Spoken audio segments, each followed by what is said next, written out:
All right, so I'm here finally. I'm here with the man, Terrence Spivey, down here in Mobile, Alabama for the Spirit of Our Ancestors Festival. And he wrote this play, this powerful play, this brilliant play, An Ocean in My Bones.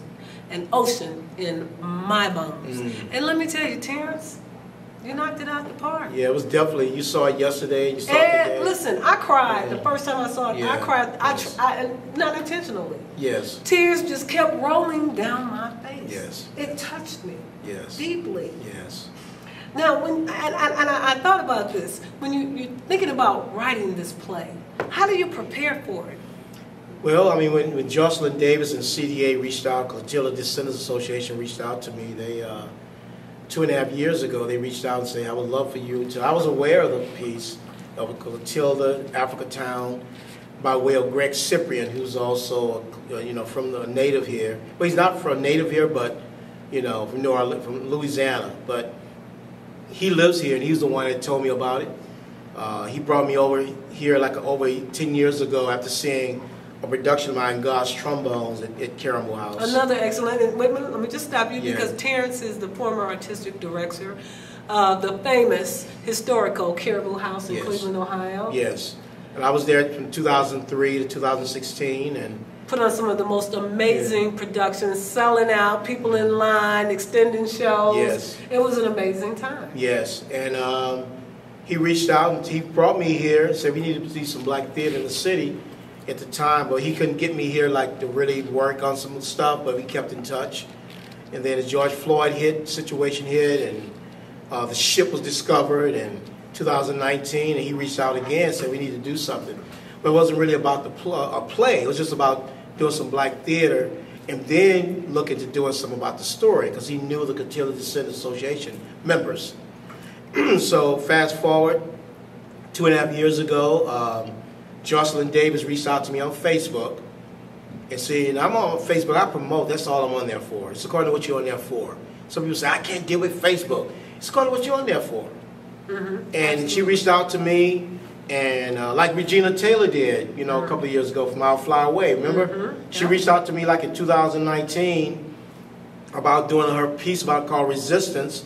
I thought it was a joke. It was actually Regina Taylor, Golden Globe winner, I'll Fly Away, The Negotiator, all these films she played, Samuel Jackson's wife, and I said it's a joke. And then when Jocelyn reached out to me, I thought it was a joke. I didn't know her, but I knew the story. She had a long passage.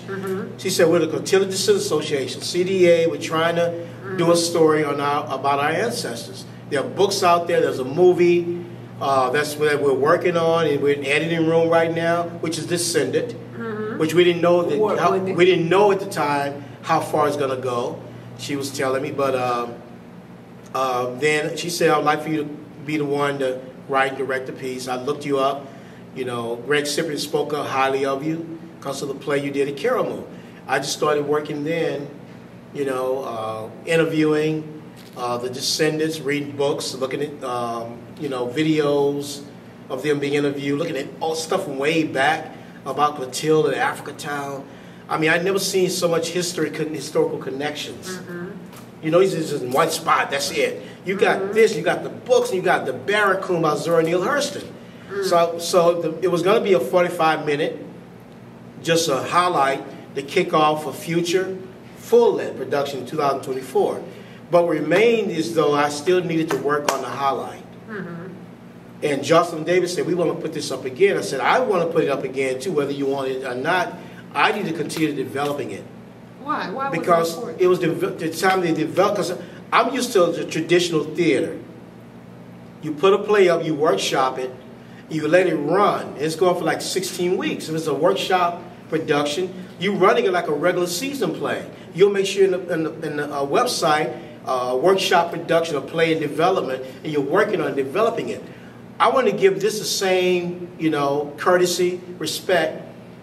Not even though I had to wait another year like now. We did it February 13th, 14th, 2022. Now we're coming back and doing it now. And within the past 5, 6 months, I started working on it. But it's not the way it's supposed to be.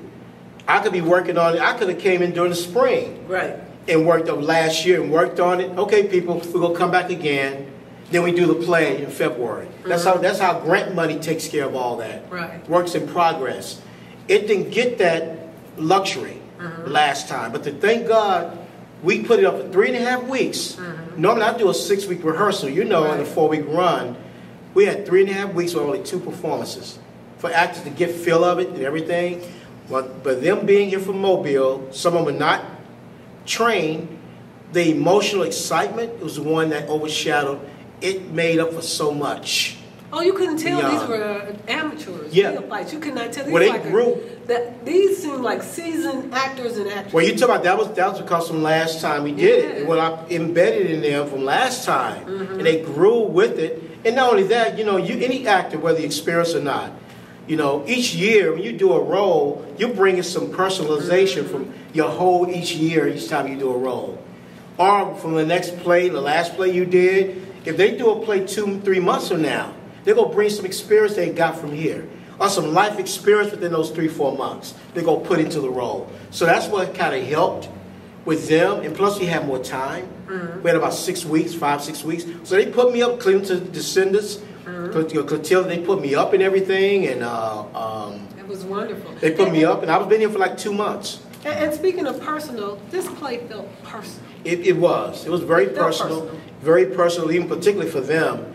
And the connection with the Descendants, watching their ancestors up there on the stage. Each year they have cried. Pat, who you saw, we gave the award to, Pat Frazier talks about every time she's watching rehearsals. We use her church for space for her to rehearse all those weeks, like we did last year. And she cries every time she watches it, because she's watching these people, folks who there was no access in Mobile for them to really exercise their gifts. Some of them got kids. We don't know if it was 2 or 3 black theaters or some theater group like Caramel was in the city 20, 30 years ago. Will some of them be around? Some may not be with the kids yet. They could be in somewhere. They never had access to really. So all that came out.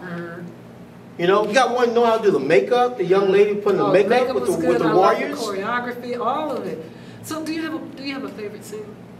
I like all of them. I like all. When they come out, like I didn't change the one when they came out at the resurrection at the end. I love it with the beat. We changed some blocking. I did add some stuff, and plus I added Zora, because I added the 4 writers.